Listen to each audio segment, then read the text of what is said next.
In Finland, we Yeah. have all the tools and we have all the knowledge to prevent and end violence, especially gender-based violence, and it's been a problem here for decades. But what we are lacking is the willpower to actually do it and to put the resources into preventative work. And I think especially now, well, this is getting a bit political, but with the government that we have currently, they are actually cutting all those services that would actually prevent violence. Because I haven't checked on the research if there has been research why Finland is now suddenly number one. But if that's not already consequence from our government's decisions, a lot of people are discussing that it's more like an exploding bomb that's now ticking when people are pushed for more and more difficult life situations. But, Elina, whenever you hear the word violence, what image or memory first comes to mind?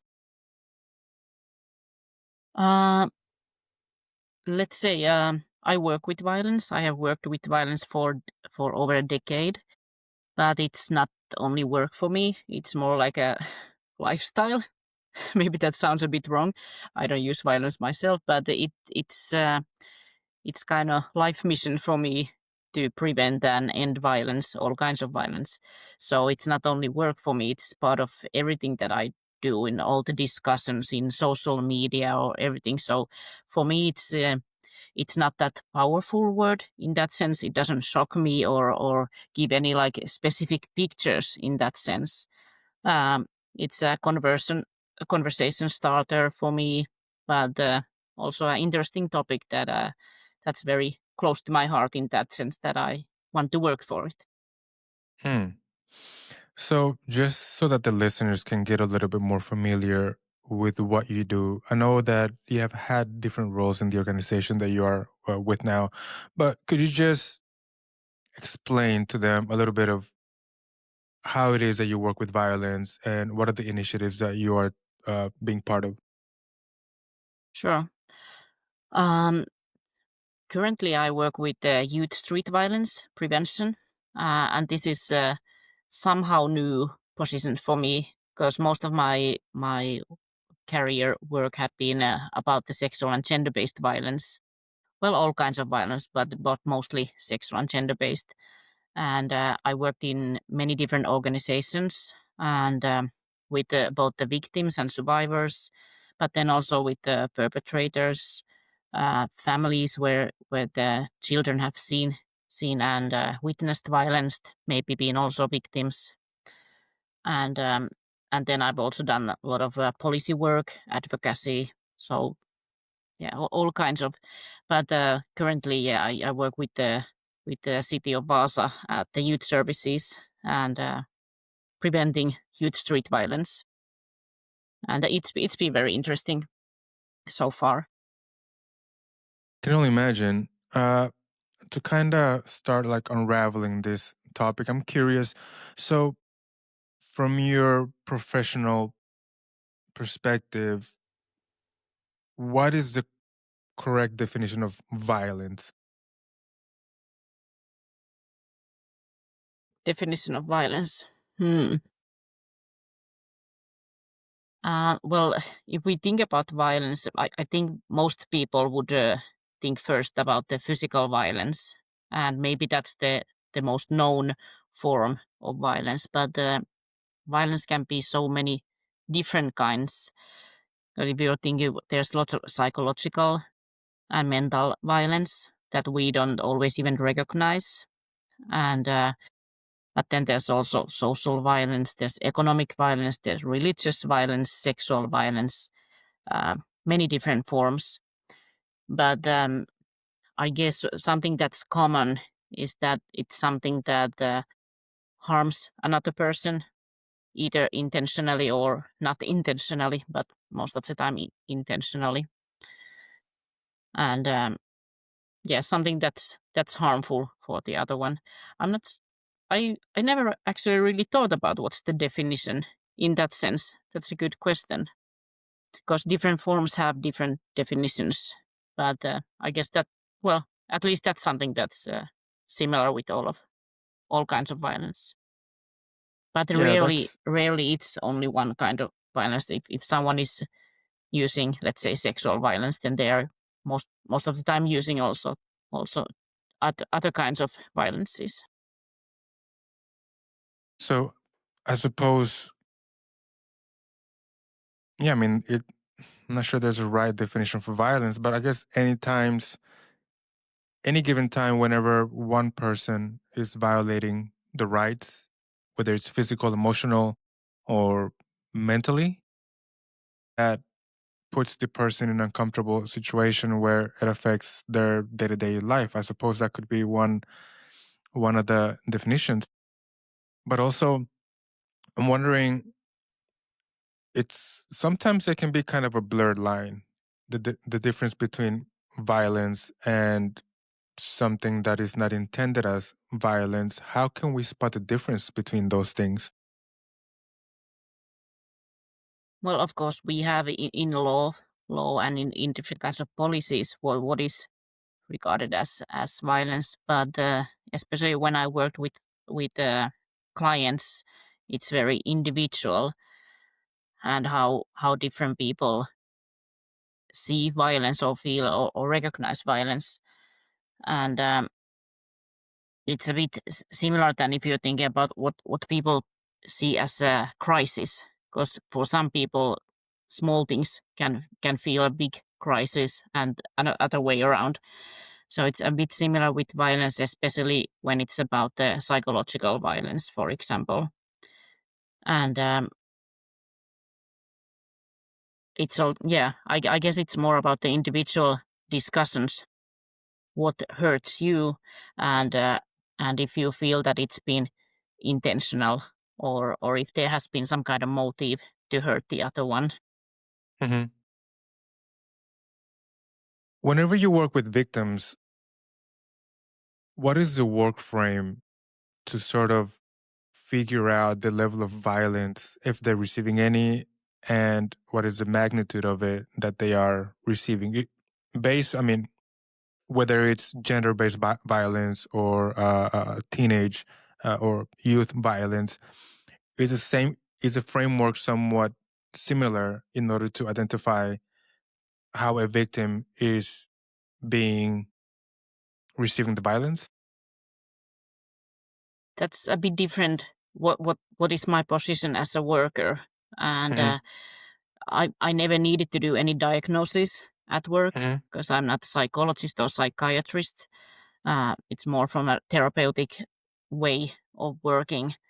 And it's kind of maybe through the experiences I want the clients to tell themselves. Hmm. Of course, I give some like helping questions, but it's usually when they start describing different life events or different situations, and usually when when I start to confront them about okay, what happened there, how did that feel, what happened after that, and when you think about that afterwards, what kind of consequences it had, and so forth. Usually, it's the clients who themselves can recognize kind of the limit between there, because it can also be that some incidents that especially if you've been in a relationship where there's violence, it can be that 5 years ago some incident felt like a huge thing and it hurt you a lot, but then the similar situation after 5 years, it can be more normal, that you have become numb for it, and kind of brainwashed to think that okay, this is normal and this is not violence. Mm. So it's more about through the discussions there to, of course, I tell about the human rights and all that, that what is right thing to do, what is not. But it's more important for the victim or for the perpetrator, for themselves also, to understand that okay, why is this behavior not good, and why is this behavior good? Where is the limit? Hmm. That's very interesting. Something that you mentioned about the fact that sometimes people's normal day-to-day life that includes violence sort of becomes like a normality. And it kind of seems like anytime any given problem becomes normal, then it stops to be a problem, but something just part of your life. So, from the work that you have done, I mean, how much of that is a root cause for either being more propense to receive violence if you grew up in an environment where there was constantly violence, and also at the same time, what is the relation to the perpetrator as well? Maybe we can start off by identifying how growing up in a violent environment makes you more propense to receiving violence. I think throughout the years when there've been research about violence, there always been like these discussions: if is it something biological, or is it more sociological, or what are the root causes? And um, I think nowadays we know more that it's about the environment, and it's not really something in your genes in that sense, but more about the family and other life events and other people and cultures also. And of course, it's we all grew up in certain cultures, in certain families, and we grow up by thinking that kind of behavior is normal, of course. And it's usually at the teenage or later, or when we start to maybe um, question those behaviors, if this is normal or not. It's not only about the behavior, but all kinds of life values or politics or anything that you've been kind of believing in as a child or as a youth, or what's coming from your parents. And I think it's only healthy to start questioning. But also, if it's very rooted, the violent culture in your life, of course, it's more difficult and it more time taking, because even if you're, let's say, in my childhood family there was no violence, so Hmm. for me it's been more easy to see kind of what is um, violence in that sense. But then again, I grew up in Finland, where we have quite we have a lot of for example, gender-based violence, so I could say that we have a violent culture in that sense. And of course, that kind of thoughts and attitudes and behavior and all that has been rooted in my thoughts and behavior. And it's been very difficult even for me as an expert in violence to try to question my own behavior and my own thoughts regarding that. And I can still have some of those, let's say, especially if it's about gender-based violence. Hmm. When we think about what we think about men or women, or about the gender equality and all that kind of things, I can still recognize some thoughts that are not that how would I say, um, not that good regarding violence. But now I'm already forgetting your first question. But but yeah, it is a lot about the environment. And then if I'm taking another kind of example, if you grow up in a family where there's already violence, and you get your role models, your parents or guardians or other people who are close to you, if they are using violence and you grow up with that, and you learn that the violence is the way to handle situations or to get what you want, or show emotions, whatever is the reason, of course then it's much more difficult to change that behavior. Of course, it's Hmm. possible, but maybe it doesn't always come from yourself, but it can come from police or from school or somewhere, when someone else is kind of stopping you when you are behaving badly. Hmm. I suppose there's a correlation between gender-based violence that eventually then leads, let's say, to the next generation to maybe be more propense to either be the perpetrator or the victim of youth violence, right? I wonder, is there a difference between the effects of an environment of violence between young boys versus young girls? I mean, is it more plausible that a young boy is going to be, let's say, the perpetrator versus the victim? Hmm, yes, especially if it's about gender-based violence. But if we consider all kinds of violence, there's a lot of violence from men to men also. But if you're Hmm. thinking gender-based violence, then it's very clear that it's more men that are the perpetrators and women that are victims. What do you think that is? I'm sorry, what do you mean? Why do we have it that way? Or Yeah, like, I mean, what's the root obviously, cause? yeah. What's the root cause of like young boys eventually becoming more violent? Mm. The the really first root cause is the patriarchal systems we have and patriarchal world that we live in. Our like what I just said about the attitudes and belief systems and all that we regard men more worthy than women, even Hmm. though it would be in our law, for example, that we are equal. But what's it in practice or in our values and beliefs? It's a different story. And then I'm sure you heard about the definition about toxic masculinity and all that. When what we think it is normal to be as a man, and what is it to be a woman, and also what is being masculine, what is being feminine, and we still have thought that being masculine is something being tough and strong and Hmm. even violent, and then again being feminine is regarded sometimes as being weak and soft and all that we have Hmm. this kind of thoughts still, and it's affecting our everyday behavior. And then there are other that kind of related thoughts. For example, how men should be the head of the family, how they should bring the money to the table, and that kind of Hmm. things, that they should be in some way better and stronger and all that. But it's difficult to live up to that kind of expectations. And of course, one way to higher your status in that way is violence, even though it's not any sustainable way to have it.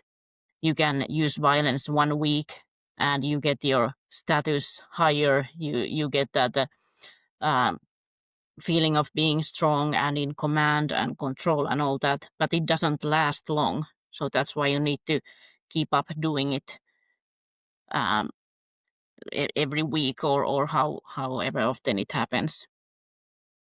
So that's kind of the root cause. But then it's not all, because if that would be the only thing causing gender-based violence, we would all be using it. So of course there are other things that trigger it. For example, it can be the um, well, drugs or alcohol or something that can even boost it more. Hmm. Do you think there's a lack of positive male role models in society that also sort of allow this to expand even more? I mean, I think a lot of the toxic masculinity topic, I mean, I don't know, like for me, if I think, for example, like how was my upbringing, like even though I come from a country like Mexico where it's it's high in the patriarchy, it's all about hierarchies and whatnot.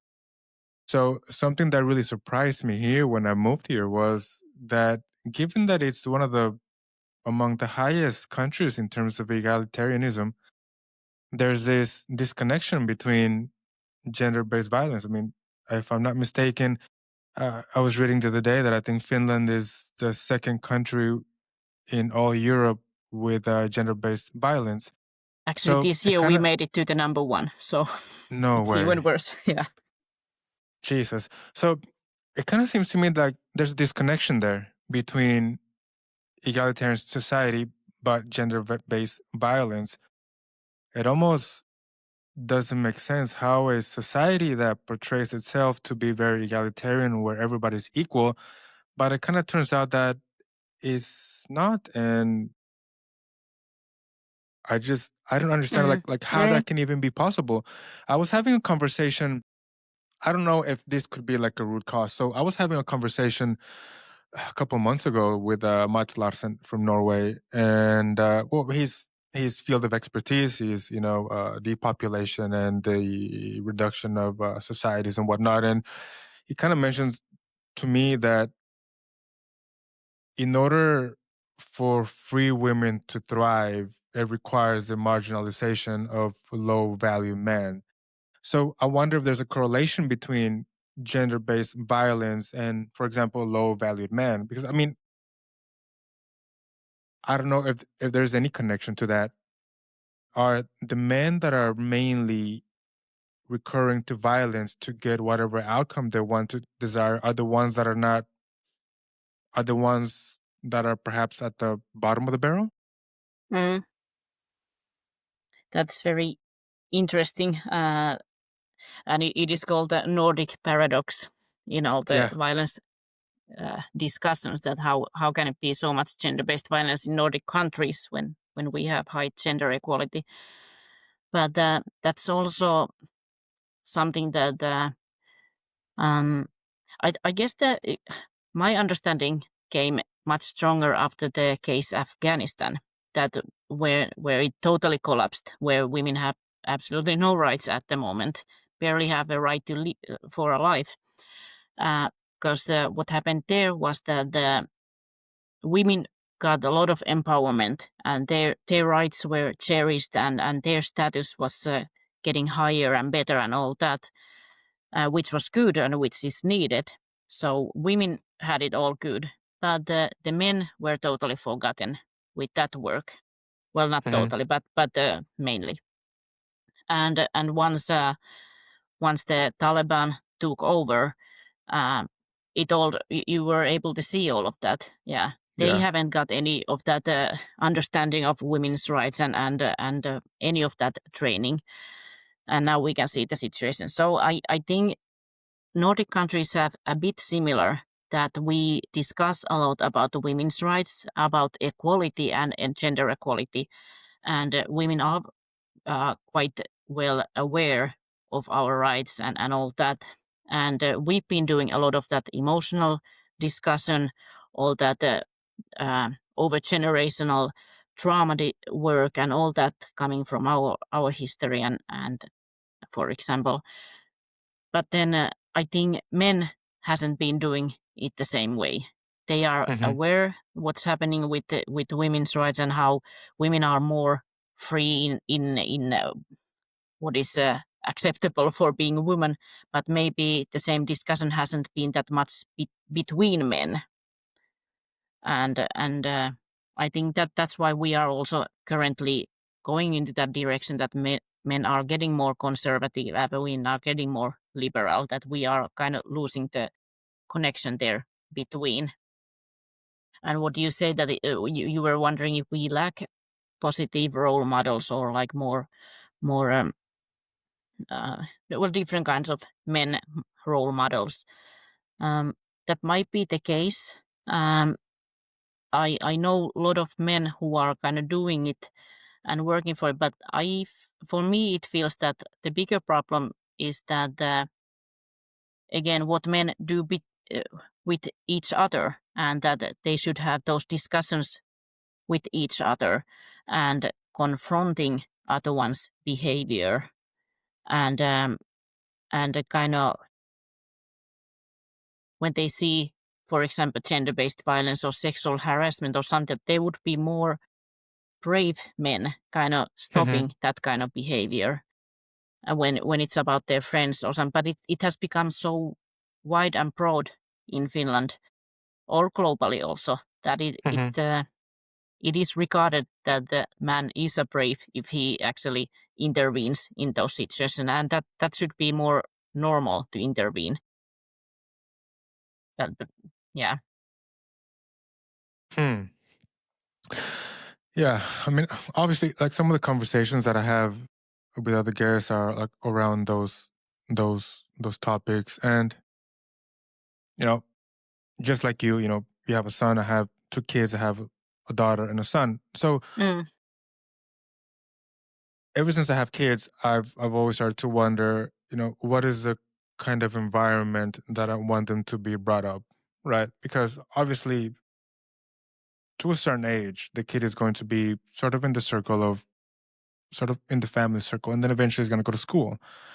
And in school, I think schools definitely have a big responsibility in shaping whether it's young men and women, right? Yes. Uh, but I wonder like how much work is being there. So sometimes I have these discussions with like other fathers, and we talk, like I think it would be great to maybe, or it seems to me that I think part of the Mm. big mistake sometimes as parents is that we try to leave everything to institutions. We try to give them 100% the responsibility of raising our kids, and I think that's a wrong approach. I think it should be more on our side as parents to be as involved as to be as involved as much as possible, so that we can sort of shape the environment, not maybe shape, but Mm, I mean mm. so that we can be more aware of the environments where they are growing up. I mean, if we think of a kid, or we think of a young boy, right? I mean, obviously there's a big the number of teachers, male versus female, it's quite disproportionate in education.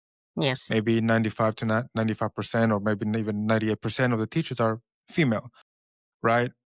So I wonder how much of that is also maybe not creating an environment where young boys can develop as productive young men that have uh, emotional intelligence.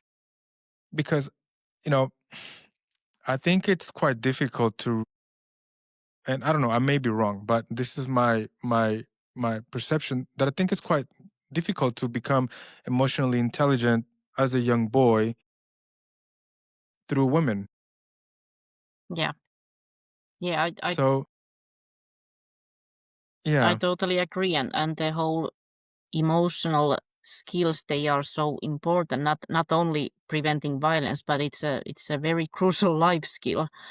And I feel that's also some like these patriarchal thoughts that we are thinking women are more emotional, and they it's more natural for women to talk about their feelings and all that. But that's something that any human should do. And we all have emotions, and we have all the same need, um, emotionally.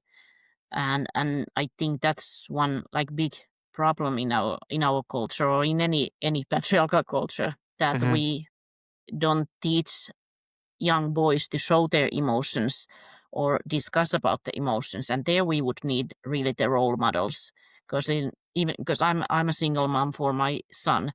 And I remember when he was a kindergarten age.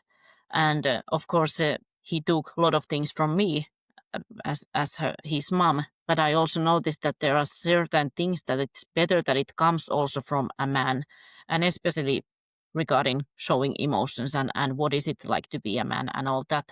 So it is really needed. Yeah. And it's funny that you mentioned that. I grew up with a single mother, right? All the way until I was maybe 17. So I would like to think that I was fortunate enough that at a very young age, well, part of my upbringing was also in the US. So I got involved in sports. And I think that was something that really helped me to see other male role models, because I wasn't seeing it at home. Mm, I was, with my mother all the time. And obviously, she did all that she could do with the resources that she had at the time. But like you mentioned, there's some things that we just that is difficult maybe for a woman to be able to teach, because, well, just like I don't know what it's like to be a woman, you know, women don't know what it's like to be a man also. yeah, And things exactly. come exactly. And it's definitely very good that young boys learn to get in touch with their emotions, but it's also there's some differences as well that boys have that maybe girls don't have, or I don't know if what's the correct way to say it, but I mean, I think boys are more propense for aggression, right? Whether it's something biological or not. And I think maybe something that sometimes we lack is teaching the right methods to channel that aggression into productive ways, right? there's that famous saying, it's better to be a warrior in a garden than a gardener in a war, right? I wonder what's the role of. I mean, you're involved in this space, so how do you see the role of government into the creation of programs that are available for the general public so that they can have those kinds of possibilities for young boys and even young women to continue to develop themselves in a healthy manner?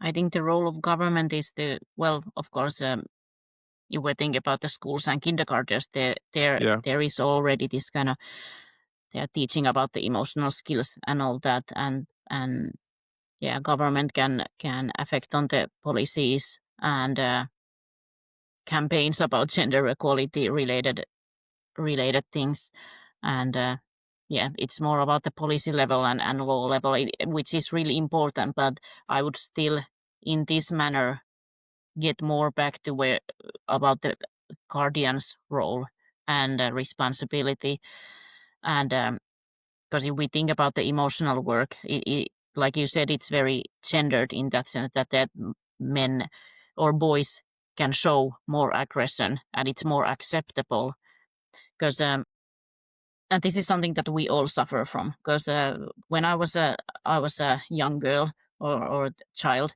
it was I was also raised in that sense that I have to always smile and be kind and not shout and not resist and like a kind girl and do whatever the elders or authorities say, and then again, if you're thinking how the boys are raised, they have kind of opposite that those like aggression is more acceptable for them. But then again, they are not allowed to show like soft emotions, like they are not supposed to cry or show weakness or that kind of things. And of course, there you can already see how that can escalate when you grow up from both sides. That women are already, or girls are already taught to be the victim, kind of, and just take against everything, while men are supported to show like this aggression and be strong and not show the weakness, even though you have all those like we still have the same emotional needs, like I said.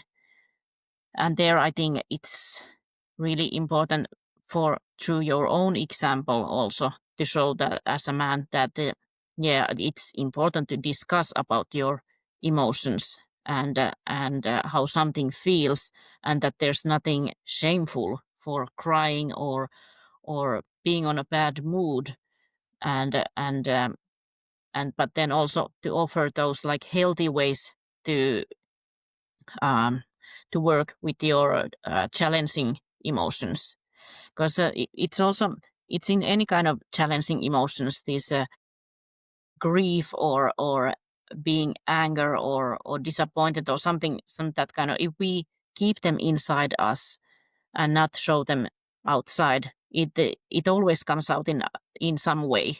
But the ways that they come out is that you get the mental disorder, or it's substance abuse problems, or then violence. But with girls, it's more with the substance abuse and with the mental disorder, regarding the what kind of emotions you have there to hide. And then when men have all that aggression that they are not taught to express healthy way, it comes in violent way. So it's also, yeah, it's both the parents and societies, but also governments level to have those alternatives for showing and teaching the healthy ways to show your anger and aggressive aggressions and all that kind of emotions, because there are no bad emotions or good emotions, but they are Just the emotions. yeah, exactly, you just need to know how to handle and express all of them. You can't put anything inside you or try to keep them outside of you. That it, yeah, emotional skills, that's what we all need. Yeah. I wonder is there a correlation between the socioeconomic levels of families in connection to the youth violence? Mm, yes and no. Um, I think a lot of people kind of want to think that in our cultures that violence is kind of poor people's or some Hmm. like it disturbs people's problem, and which is very dangerous thing to think because Hmm. violence doesn't really, it's not about your economical status. Violence can Hmm. happen in every kind of families, but then again, the thinking how much support you have or how much help you can receive or something. Of course, then there are differences. Or if you have, let's say, if you have a good economical level on your family, of course, you have more chances to help the children and give them more hobbies and free time, um, interests and all that, which can support the mental well-being of that. That's how the change can come there. But it doesn't necessarily mean that families with more money would have better emotional skills because there's no correlation in that sense. Sometimes it can Okay. be actually the opposite. I wonder why that is. I mean, one could think that perhaps a family with less resources, in certain cases, sort of has more worries, right? Because, I mean, maybe you're not able to pay your bills. Maybe you're stuck in a shitty job that you're unhappy. So, like, the accumulation of stresses from various directions can cause people to lash out, and that lash out converts into violence. But that's interesting that you mentioned that. I mean, that's not necessarily the case. So I wonder, from the research that you have done, I mean, is there like a turning point where this started to get kind of out of hand? You just mentioned that. I mean, I guess last year we were number two, but now we're number one. So something is continuing to happen that are we not seeing, or are we just too conservative to really take a look at and to admit? Thing it, for example, in Finland, we have all the tools and we have all the knowledge to prevent and end violence, especially gender-based violence, and it's been problem here for decades. Uh, but what we are lacking is the willpower to actually do it and to put the resources into preventative work. And I think especially now, well, this is getting a bit political, but but It's especially okay. with the government that we have currently, they are actually cutting all those services that would actually prevent violence and support families' well-being and support people in vulnerable positions. And of course, that is going to have um, consequences. I cannot tell because I haven't checked on the research if there has been research why Finland is now suddenly number one.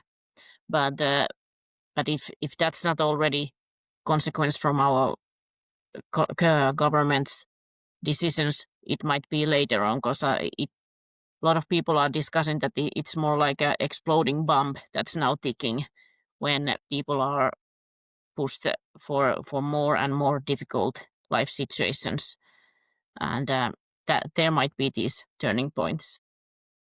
But it's also that because we have all these sayings which sometimes can be true, like what doesn't kill you makes you stronger. We all heard that, and in some cases that can be good if you because some difficulties can build up your resilience if you have the tools to manage and you have the support and all. And that I can see, for example, in poor families.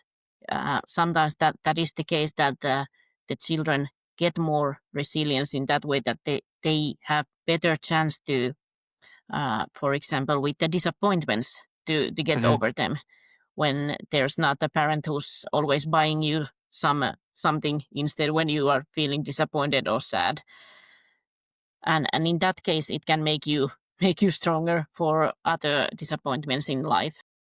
But then also that's very individual. How much can someone take, and when the stress gets too hard, and when there starts to be a lot of different kinds of problems. We are not machines, and we are humans, and it if we don't have enough support system, it it's very logical to get a burnout or whatever it's going to lead to. Hmm. What has been the response of the media on this topic? I mean, it kind of seems to me like, I mean, now that I'm talking to you, I mean, I knew that it was a big problem, but I didn't realize how much of a big problem it really is. Now, well, number one, the government's taking away resources to these kinds of initiatives. How has the media responded to these kinds of things? Or is it not really shown? Media wants to write a lot about violence, but then when it's violence against women, especially gender-based violence, then there's more lack of the of the media coverage, or it can be written in very neutral way, or it doesn't Mm. bring the actual root causes. It can be more like sensational media coverage, which has been now the case for past few years, just getting the clicks and readers without really having the actual content and impact that media could have at its best. Of course, there's never enough about the media coverage, and but then also sometimes it doesn't have the impact that we want it to have. It's also a bit about living in our own bubbles. That I read news that interest me and news that are kind of supporting my ideas, even though I know I should also read different kinds of stories. But that's how the human brains work. We get so much from social media, different kinds of news and world events and all that's happening. So we read what we have time to and what interests us and all. So usually when we try to do some advocacy work with the violence, it usually, or even if we organize an event where we discuss about violence, it's usually the audience are people who already know about it or who are really receiving for it, or they are willing to change or do something for it. But then who are lacking in the audience are those who usually would need it the most. It's kind of same thing at the parental meetings at the school, that it's usually parents who already know these these things, but those who would actually need the information, they stay home. So Mm. it's difficult to actually reach those people that would maybe need the need the information most. Yeah, it's true. I think maybe some of the issue could be that willful blindness to the Yeah. to the topic. You kind of want to, turn a blind eye to it. You don't want to be that parent with the violent kid. You don't want to be, that one. And of course, it's a bit sad and it's a bit tricky to sort of navigate those kind of waters. I Hmm. wonder if how much social media has magnified youth violence. Do you see any correlations with the increase of using social media screen time to the amount of violence? Yeah, yeah, I'm sure it has quite different kinds of effects. Of course, already the screen time that can lead to all kinds of problems if that's how you spend all your time. Even though would be nice content that you're watching from the screen, but if that's taking hours from your time as a child, then it's out of something more healthy. Of course, that has already impact. But then also, if we're thinking about the content that the youths are following, and some platforms like TikTok can have very dangerous algorithms, and they can show a lot of content that you don't want to see it, or you shouldn't see, or things that shouldn't be there. And even I'm not in TikTok. I'm only on these for old people's social media accounts. but but even I can see that when I see something like dangerous there, or something that's against their own policies, or I always what's the word? I always make the complaint. What is I this could word? report it. Yeah, yeah. But I Yeah. can't remember one time it would have led to something. I feel that every time it just comes that, yeah, we didn't see anything problematic. So the problem is also that no one is really supervising what's there. And then, especially with youths, if they are seeing a lot of violent content, or even a lot of youths take their sex education from social media, and it can be very like a porn related, not about Yeah. sex related, and you can get a lot of bad influence in many ways there. And then if you don't have anyone to discuss about those things, it's stuck in your own head, and maybe you discuss with friends mostly, but it can have a lot of effect on your behavior, on and especially those lines that what is wrong and what is right, and what is normal, what is not normal. And then Hmm. maybe and the third one, when you are asking how it's affecting the youth violence, it's also that there's always been youth violence, and all kinds of violence, but the trends have changed a bit during the past years, and and now you can with the youth violence you can see more that people are, or the youths are, filming those violent events, and it's purpose, or like it's their purpose, it's intentional, so that you can kind of multiply the effect of the violent event for the victim. That it's not only that actual event that's happening, but also that someone is filming it and sharing it. That so it's like it's a it's a huge burden for the victim. Yeah, that is true. I mean, if we think about just, I don't know, when I was being brought up, I'm 38 years old. Growing up in the early 2000s, we didn't have Mm, social media. So we had, I guess, now the luxury that if something embarrassing happened or something kind of bad happened, eventually it got forgotten. There was no record of that ever yeah, happening, right? Because, and nowadays, like you mentioned, everything is getting recorded.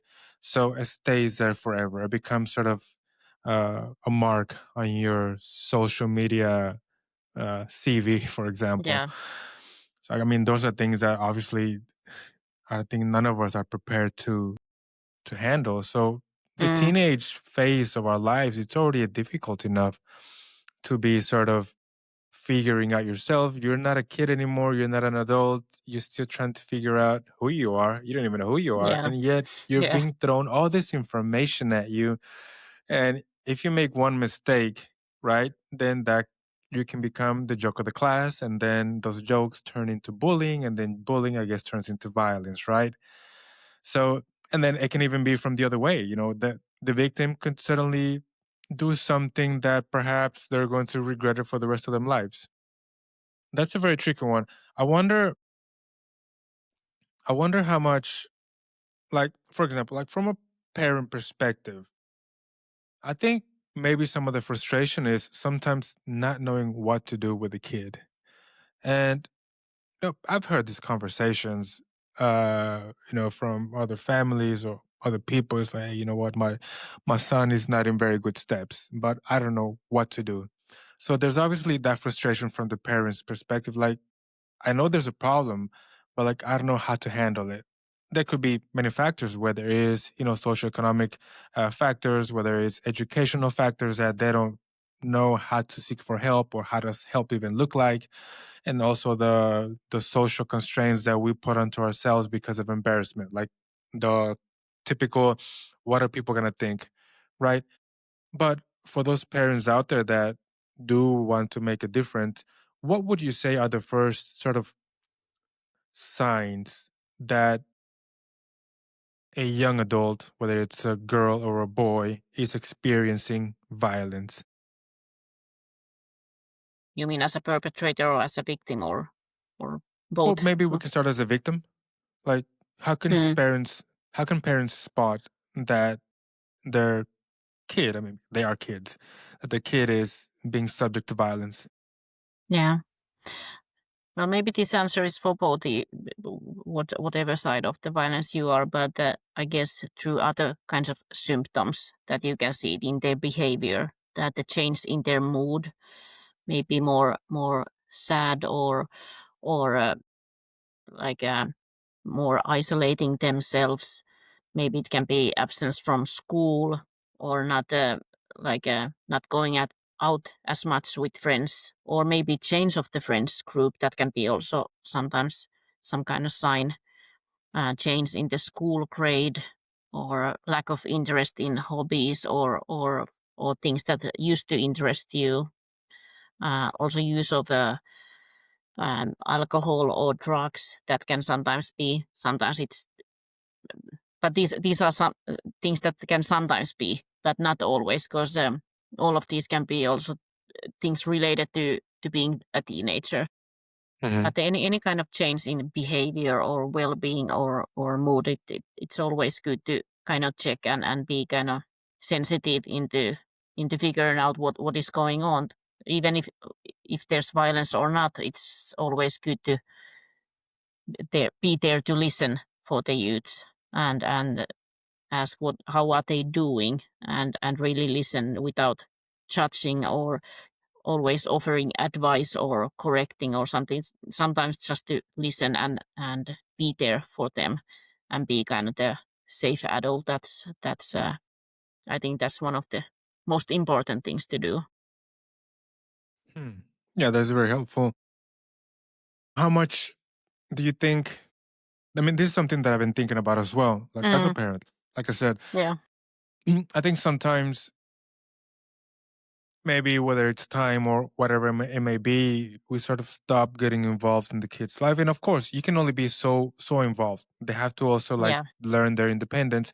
But I really think it's important as well, sort of creating communities around friendships. For example, Mm, I mean, if I think of myself growing up, even though I didn't have the best childhood, but something that was kind of common is that, like, I know my mother knew my friends' parents. So, and whether it be neighbors or just friends from the school, whatever it might be, sometimes there was gatherings, and that was like a good opportunity for the parents to also participate with other parents, see how they live, and sort of see what that kid is all about. Because the reality is that, you know, somehow like parents always know, right? They have like that thing where like, okay, that kid that you're hanging around with, they're up to no good, you know, that they're in trouble, you just know, and you acquire that wisdom because you lived through your teenage years and you know what trouble looks like. And sometimes, teenagers, they may not see it that way, or they don't see it to the extent that we are able to see it. Because the mm, reality is that, as a teenager, sometimes the decisions that you make can determine how your life is going to be shaped, right? And we always come to this path where if you make one wrong decision, there's a possibility that the future decisions or the future options that you have in front of you, they're all going to be bad. And then turning back, it makes it a little bit more difficult. Is there something, or would you recommend parents getting involved with other parents to create sort of small communities so that they can have a better understanding of what their childs are going through? yeah, I think that would be really ideal, and I think that's also what the schools are trying to do with their like these parental organizations at the school or at the classrooms and all that they want to get the parents together and to get know each other. And I noticed that it is very important, especially when I've heard from my son sometimes when if there has been some incident at the school. And of course, if it's at the school, you can contact the teacher, and usually the teacher is taking care of it. But sometimes it's on your way to school or on your free time or in WhatsApp messages or something. Then I find it's really important that you know the child's parents, and I've had really good discussions with my son's friends' parents when there has been some kind of happening, and I feel that everyone, or well, not everyone, but most of the parents are very grateful hearing if their children are misbehaving. Of course, it's not nice to hear it, but it's better that you hear it and you can actually do something for it. But there, I feel this is also difficult sometimes with the Finns when one of our main conflict resolution way is to stay silent, and we are very afraid of the conflicts. So I feel that this doesn't really come always that naturally from Finnish parents, because we are afraid to cause something bigger. So Mm. in the end, I feel that often we rather just let it pass, even though it would be better to to do something for it. But there's also that's what I also find sometimes difficult as a mom, also to find that limit, that when you're hearing from your son that something has happened, that when is it something that he just wants to tell and he doesn't want me to do something for it, and where is the line Mm. that okay, I should do something. Of course, I always discuss with him, do you want me to call their parents and all, but then there are also things where if he would say that I don't want you to do anything, but if I find it's serious enough, then it's still my responsibility to do something for it. But it, I guess it yeah, it's good to always discuss with the child also, that you don't cause something bigger. But it's a difficult Yeah, sometimes, yeah, it is. Yeah, not it that is. black I and mean, white. yeah, it is. I mean, now that you mentioned that specific example, I think that's something that most of us, or at least I will eventually have to sort of navigate around. That's very interesting. I wonder if also, like, it's hard not to make comparisons because I guess I have lived in two other cultures, so I have seen also like how discipline is also instilled into young people. Like if I think of Mexico, obviously, there's a lot of communities, right? Mm, Where it's very likely that if you're doing something, like if your kid's doing something wrong and the neighbor sees, yeah. the neighbor's gonna discipline your kids. Like, hey, don't be Yes. doing those Yes. things, right? Exactly. And the same thing, for example, in the US and when I was growing up, and this is, I don't know if I'm correct, or I guess some of the Mm, observations that I have made is that for larger communities, like for cities, those kinds of communities are a lot more difficult to sort of be created. But in smaller communities, it sort of seems that it's a little bit easier. And the reason why is because I was having a conversation with my high school coach mm, from football, and we were talking about those topics. That, you know what, I don't think there's such a thing as a bad kid, but simply is just a kid that maybe is living in the wrong environment and has the wrong role models, that he's simply just mimicking those actions out into the world. And I asked him, I said, you know, in a small town, you were obviously able to see what is going on. I mean, everybody knows who is doing things that are not supposed to, and everybody knows who is doing all the right things. Who's going to church, who is doing sports, who is hanging around with the wrong crowds. And I asked, like, so from your professional point of view, how much did you feel you had a responsibility to be involved in the child's life versus not? And he said, well, Daniel, like, I really, really, really tried to be as involved as possible. And he told me a story. He said, there was a time whenever I was at the school and there was a kid who was bright. I was able to see some potential in him, but something was going on in his life that he stopped going to school. And I called, he said, like, even though I wasn't his teacher or anything, but I was his coach. So I called his mother, and his mother was quite overwhelmed that she felt he was kind of like going in the wrong steps. And well, that child happened to be, growing up with a single mother. And the mother said, I don't really know what to do with them. He said, so, I went to his house, I got him out of bed, I got him in the shower, and I just kept him close by for a while. And I put him in, I welcomed him in an environment where there was other young men that were doing more productive things. Right. And I really thought that was beautiful.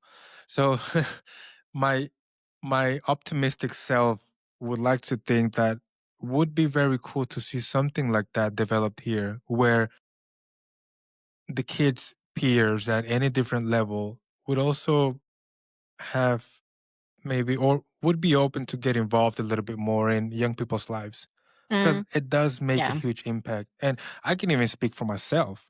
When I was talking to him, I mean, to me, it was one of the greatest male role models that I've had in my life, and a lot of the work ethic I was able to get from him.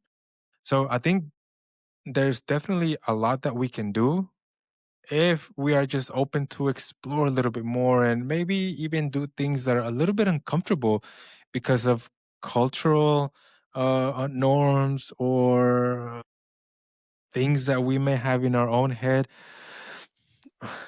But I mean, how do you see that happening? I mean, even though, I mean, I think we've been sort of talking about different topics and different perspectives about the topic, but from a more positive note, are you seeing a shift towards things getting a little bit better? And it's very important point that you took about this. It takes a village to raise raise a child, Yeah. and there I've seen a like tremendous shift from a community oriented way of living into the individual oriented, which have been especially here in Finland. I don't know about other countries, because even when I was child, it was really community oriented, and I grew up in a small village, and we all knew each other, and it was like you mentioned that the other parents were also disciplining the other kids and kind of checking that everybody had it good. But nowadays it's we all live our own lives. We don't want to get involved with the neighbors or other ones' problems. We're thinking kind of that yeah, it's not our problem, and it's. It's difficult because I notice that I also enjoy in some way about this individual and being just with my group, but then I see a lot of problems on it also, and it's creating a lot of loneliness also amongst people. And then what you said, this was a very good example also how the safe adult doesn't need to be your own parent always that it in order to create the impact, that it can be a coach or someone from school or from the church or a relative or someone else, and those adults we really need our lives in our kids' lives. And what I always heard that even that one child needs it needs only one safe adult in order to be successful in life or in order to manage everything. That even if one of your parents is, let's say, alcoholic or something like that, if the other parent is doing well, it is enough. But then we don't know what's going on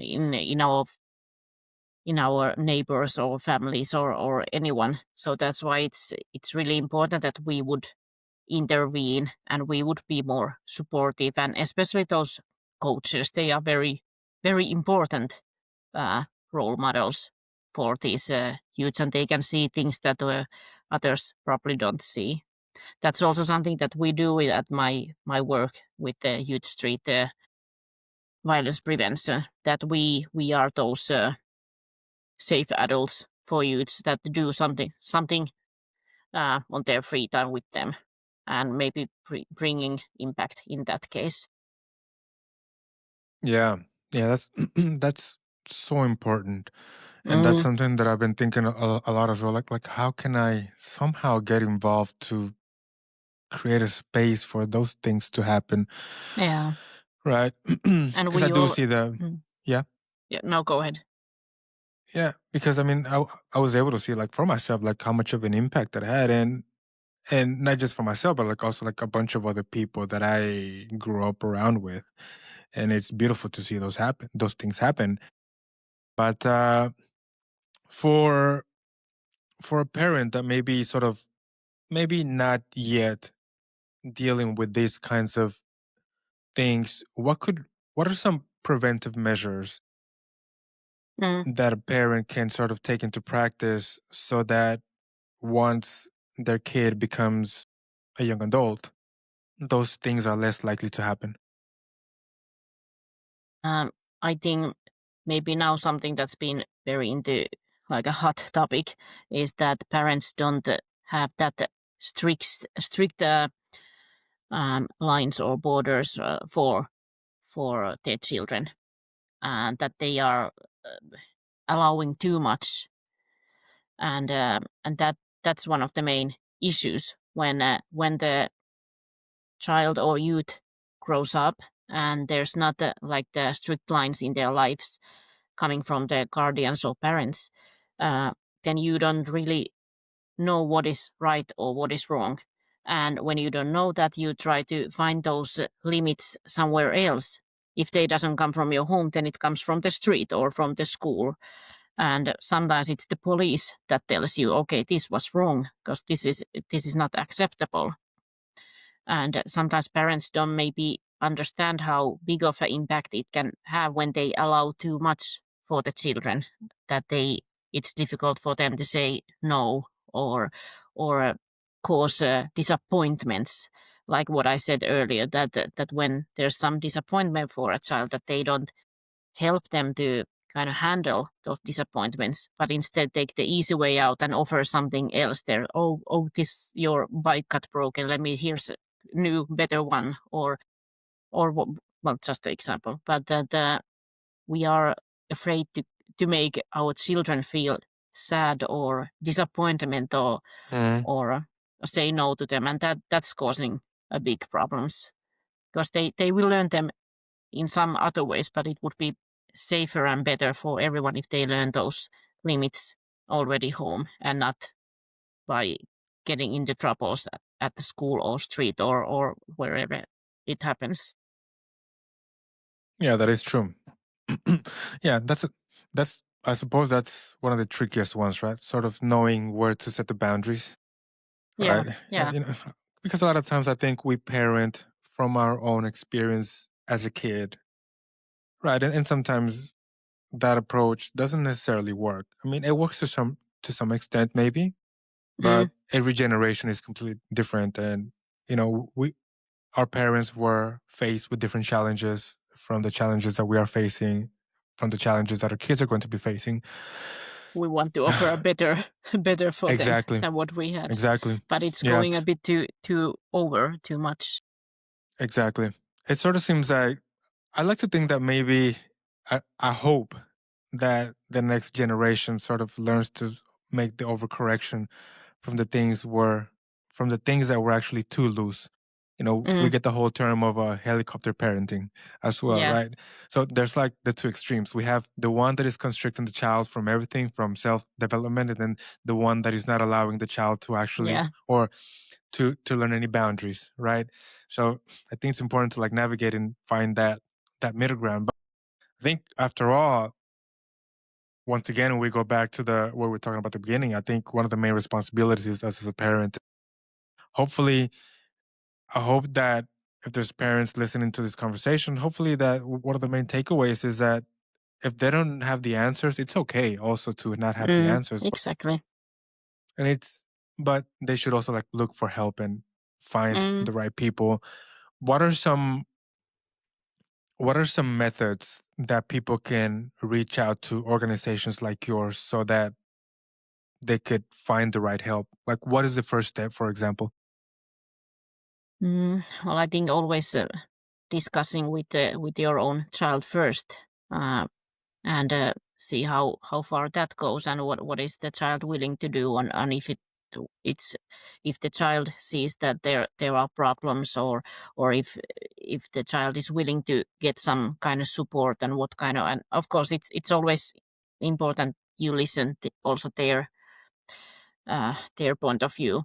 But then also, if you are worried, you shouldn't wait until something very bad happens, or something when it gets out of hands. That's something that I think Finns are sometimes too resilient, that they wait until too long before they seek for help.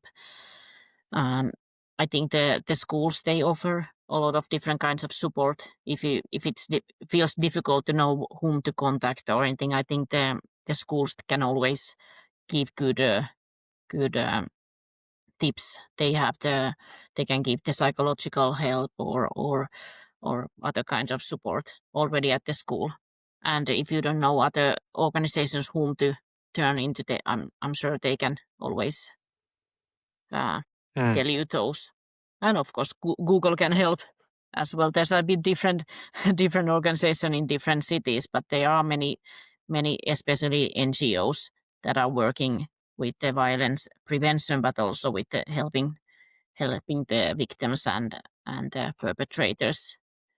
So, uh, Yeah, and on a lot of good. that's like helplines and chats and all. So if it feels difficult to go actually to somewhere. That's good. I wonder, is there, I was just thinking about the fact that the government is taking away resources to the line of work that you do. Do you feel there's something that is being misunderstood on the work that you do? Mm,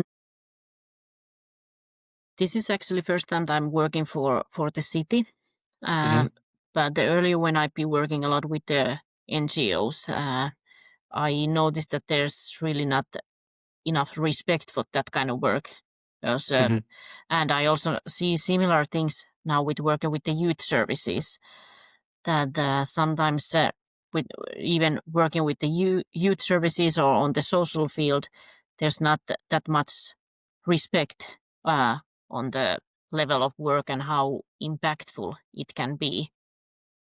And I can see that in comments like, yeah, or you're doing so important work. But when we are discussing if there are resources for this or if there's any money to put on this kind of work, then the answer is always no. Well, not this is not that important.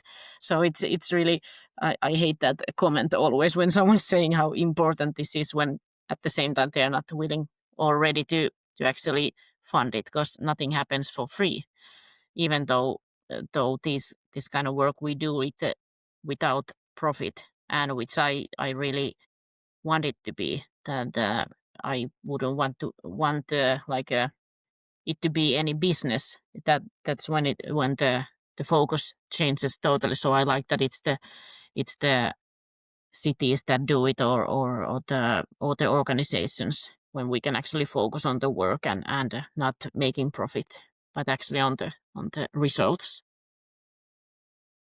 Hmm. Yeah, that's always kind of unfortunate to hear, you know.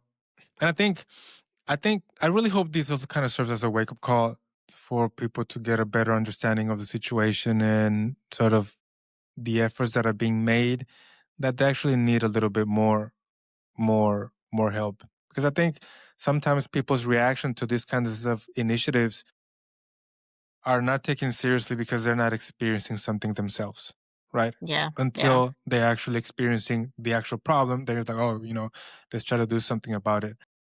But what's something that you wish, or what would, what do you hope is people's main takeaway from this conversation? Um, well, maybe if I start from the latest conversation about seeking for help and all that, I think you shouldn't think it too much. If there's something that you worry and you feel that you don't have the tools by yourself, that then it is just one call away to try to get some kind of support. If that doesn't if it doesn't lead into what you were wishing, or if you notice later on that you didn't need it, it's okay, but it's better to seek for help already when you see some kind of concerns and that you feel that you would benefit from help. And also, when you were asking if how do people view this work, it can also be seen as scary, or people are feared that they are being judged, or it's going to lead into something like consequences and all that. But we are really there to help and not to judge. That's not our job. Police and judges and court system, they can do that, but we do more the supporting, and we are there for the both parents and children and whomever needs the help. I think that's one important. But then also in overall discussing about violence um, with your family members or with your friends or with your colleagues, because it has been too long a taboo. It's still a taboo, and that kind of helps only the maintaining violence when we don't discuss, and it's not that normal for us to intervene and prevent it when it's out of our minds and out of our discussions. And we do often think that, okay, if it's not in my uh, sight, it doesn't happen. But we never know what's happening with your friends' families. That's also a good thing to remember. Or with any kinds of problems, we don't know what anyone's going through. So I think Mm, it's important to discuss it overall, but also with your own children to discuss about if what they've been seeing at the school, or what kind of discussions they've been having, or what they've seen in social media, and about their behavior, and how do they handle their emotions, how do they show anger, what do they do where do they put their aggression, and I it sounds very basic thing, but the discussion is really a key into many many problems, but yeah, especially in violence. yeah, that's true. Elina, we have covered quite a lot of ground, but I think this is one of those topics that can just continue hours and hours on end. Is there Yes. something that you consider highly important that we didn't talk about?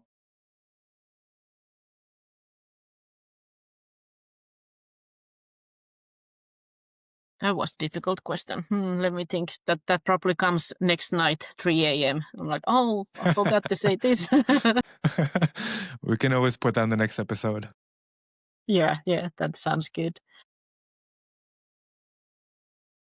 I don't know if there's any specific. I think we had a really good and wide discussions, and yeah, I could continue this for the next day as well. But maybe just kind of remember that preventing and ending violence is not just someone else's job to do, or it's not only someone else's problem, but it's something that affects all of us, either directly or indirectly. And that's why I also feel that it's all of us responsibility to take part of that work for ending and preventing violence. So I really invite everyone to do their part in that, in their own ways, because there are many ways to do it, and discussing about it is always a good start. Beautiful. Elina Viitasaari, everybody. Elina, where can people find you and where can people keep up with your work? Uh, well, I would already suggest to follow any of the organizations that do violence prevention or ending violence. But I work at the youth services for city of Vaasa, and in social media you can find us at Young Vaasa under that name. But also on my own Instagram, I post a lot violence related content. So you're free to follow me as well with my name. Awesome. And I'll make sure to include all those links in the descriptions. That sounds good. All right. Then, well, Elina, has been an absolute pleasure. Until next time. Yes, thank you so much. Of course. All right. Then. Bye, everybody.